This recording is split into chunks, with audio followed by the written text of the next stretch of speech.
détail des ingrédients juste en dessous de la vidéo. Donc je vais vous dire un petit peu ce qu'il y a. Il y a du blanc de poulet, on a environ 400 grammes. On a une cuillère à café ici d'origan, une cuillère à café de paprika. Le sel, le poivre, ça reste selon vos goûts. On a un oignon ici rouge, vous prenez celui que vous avez à la maison, un poivron vert que j'ai coupé en petits cubes. Ici on a du poireau, donc un poireau pas trop grand, en fait que j'ai coupé en petits cubes. Ici on a du basilic, donc en environ 2 belles poignées. On a ici 3 petits carrés frais, vous prenez le fromage à tartiner que vous avez à la maison, il n'y a pas de problème. Ici on a un petit peu de curcuma, donc je vais récupérer juste une demi-cuillère à café. Ici nous avons du blanc de poulet, on va donc récupérer environ 400 grammes. Ici de la purée de tomates. Donc on verra ce qu'on mettra tout à l'heure. Ici j'ai un chou-fleur donc entier que j'ai mis à cuire à la vapeur. Et ici j'ai donc environ 10 pommes de terre cuites. Donc c'est simple, j'ai mis de l'eau dedans. Et pendant que les pommes de terre cuisent, j'ai utilisé donc la vapeur pour cuire donc les choux-fleurs. Alors je mets une cocotte à chauffer, hein, vous mettez une poêle, vous mettez ce que vous avez à la maison. Donc là on met environ 3 à 4 cuillères à soupe d'huile d'olive. Hein. On va laisser légèrement chauffer. Et ici on va pouvoir y déposer donc nos légumes, à savoir l'oignon rouge, le poivron et le poireau. Ça sent déjà très bon. Hein. Allez, on va mettre un petit peu de sel, un petit peu de poivre. On va cuire ça pendant environ 5 minutes. Hein. Alors faites attention à la température et je mets le couvercle. Et de temps en temps je viens vérifier ce qui se passe. Alors surveillez bien la cuisson. Hein. Donc là au bout de 5 minutes, je pousse une partie de la garniture sur le côté.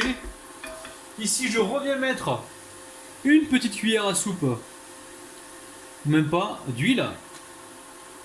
Je pousse un peu ma cocotte côté chaleur. Et je viens y déposer donc le poulet. Hop là. Et là je vais cuire le poulet comme ceci. Donc d'un côté on a les légumes. On les surveille bien sûr, hein. On mélange comme ceci. Et là on va faire saisir donc nos poulets. En même temps n'oublie pas, on met le sel et le poivre. On peut mettre également l'origan, un petit peu d'origan, hop là. Et on garde le reste des épices une fois qu'on aura mis donc le jus, c'est-à-dire le coulis de tomate. Donc là on surveille la température. Hein. On met bien le poulet à plat pour qu'il puisse être bien saisi. Et on surveille. Alors pendant la cuisson, nous ici on va venir éplucher nos pommes de terre. Elles sont cuites les patates hein, les amis. Hein. Elles sont cuites. Hein. Donc je les ai mis à cuire. Dès que ça a bouilli, j'ai compté environ 20 minutes. Alors je vais encore me répéter. Ici j'ai rempli d'eau quand les patates étaient crues. J'ai déposé par-dessus donc le chou-fleur. Donc l'ébullition des pommes de terre a cuit donc mes choux-fleurs et j'ai mis également au couvercle. Donc j'ai ni salé ni poivré. On verra ça donc pendant la préparation de notre recette les amis. Donc là pour l'instant on retire la peau. Une fois que vous avez retiré la peau, on va venir ici couper nos pommes de terre en rondelles. Vous pouvez les couper en petits cubes si vous avez le temps, vous faites ce que vous voulez les amis. Hein. Mais là pour ma part, moi ça sera en rondelles. Alors c'est vrai qu'en rondelles, l'avantage c'est que comme on va mettre ça au fond du plat gratin, si c'est en rondelles, ça va mieux se récupérer en fait. Avec la spatule, on va mieux récupérer donc la part de gratin. Donc là on les coupe en rondelles. Hein. En même temps, on garde un œil toujours sur la cocotte. Alors dans cette préparation les amis, faites attention au poireau parce que le poireau met un peu plus de temps à cuire que les autres légumes. Hein. Donc là maintenant on va pouvoir rajouter le coulis de tomate. Alors la boîte pardon elle fait 500 grammes. Je pense que moi je vais en mettre pour l'instant juste la moitié. J'en mets ouais, la moitié pas plus. On baisse la température, on mélange comme ceci. Et on vient y mettre maintenant donc l'origan et le paprika. J'aime bien mettre les épices une fois que la préparation est reçue du liquide. Hein, parce que si vous mettez ça directement, enfin si vous mettez les épices directement en contact avec la poêle, ça peut brûler et vous donner un côté amer. Donc ça c'est bon à savoir. Ensuite ici j'ai du basilic. Alors le basilic j'ai acheté hyper frais, je l'ai laissé un petit peu traîner au frigo. Mais c'est pas grave, on va pas le jeter. Et franchement j'ai déjà utilisé du basilic dans cet état et je vous assure que j'ai eu un super résultat. Donc voilà, j'aime bien vous faire profiter également de mes petites astuces. De mes petites conneries surtout, parce que j'aurais dû le passer il y a un moment. Je l'ai acheté il y a une semaine, je l'ai laissé traîner au frigo. Ah là là. Allez, il est temps de mettre le curcuma. Alors curcuma les amis, hein, ça va apporter de la couleur. Et c'est très bon pour la santé, donc faut pas s'en passer. Hein. Le curcuma, mettez-en partout les amis. Hein. Allez, on mélange comme ceci. Ça sent bon. Oh là là là là. J'ai envie de goûter, hein. Hop là. Excellent les amis. Excellent.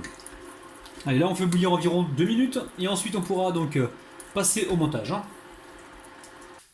Alors, vous prenez le plat gratin que vous avez à la maison les amis. Donc ici on va juste huiler un petit peu. Hein. On a mis un petit peu d'huile, donc une demi-cuillère à café. Ici je verse mes pommes de terre. Hop là. Alors pourquoi je les verse en vrac? Waouh. Vous allez savoir pourquoi tout de suite. On va récupérer donc le sel. Le sel, où est-tu? Il est là le sel. On va venir en mettre un petit peu, parce que les pommes de terre, quand je les ai cuites tout à l'heure, je les ai pas salées. Donc là, maintenant que je les ai salées, je vais venir ici, comme ça, mélanger comme ceci. Et seulement une fois que je les ai mélangées, là, je vais venir tapisser le fond. Alors, goûtez votre préparation et assurez-vous qu'elle ne soit pas trop salée, parce que là, on vient de saler les pommes de terre, on va également saler les choux-fleurs, et nous allons mettre du fromage. Donc, les amis, mollo sur le sel. Les amis, vous allez prendre pour un mytho, hein, je vais le goûter encore une fois, c'est super bon. Non mais regardez-moi ça quoi. Je suis sûr que même les enfants qui n'aiment pas les légumes, ils vont adorer cette recette. Hein. C'est un truc de malade. Donc là, je verse toute la préparation dessus. Waouh, c'est chaud. Aïe, aïe, aïe. Ensuite, on vient étaler donc le poulet comme ceci. Et quand je parle de poulet, je pense à Miss73, une abonnée, et qui me fait souvent la remarque gentiment quoi. Que j'utilise beaucoup de poulet dans mes recettes en fait. Et quand je poste des vidéos de poissons sur Instagram, elle me dit ah tiens, il y a du poisson aujourd'hui. Donc elle me charrie un petit peu. Donc les amis, j'ai pas mal d'idées en fait hein, sur les recettes au poulet. Donc si vous en voulez, dites-moi ça en commentaire. Je me ferai un plaisir de vous faire plaisir les amis. Ouh là là. Une fois qu'on a fait ça, on va récupérer donc les choux-fleurs. Pareil, on va les assaisonner et on va en mettre par-dessus. Hop là. Je récupère le sel. Toujours avec parcimonie les amis. On vient mélanger comme ceci. Faites attention de ne pas les abîmer.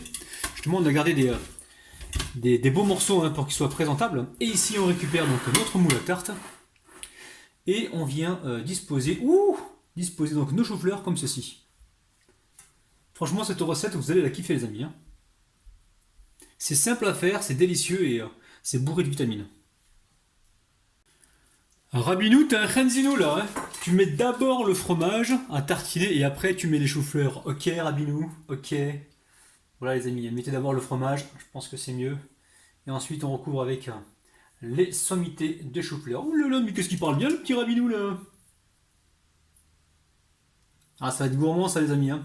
Encore une fois, et quand vous allez réaliser la recette, vous serez dans la mouise. Hein. On va souvent vous la réclamer. Ouh là là.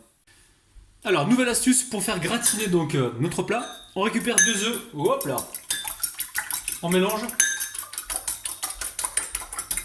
Et on va mettre un petit peu de lait. Donc là, on va mettre environ... Allez, je mets 5 centilitres de lait. En grammes, ça fait 50 à 60 grammes de lait. On mélange comme ceci. Et là, je vous dis, pas besoin d'assaisonner parce que le fromage est salé. Et là, on vient mettre du fromage. Alors, là, on met notre fromage.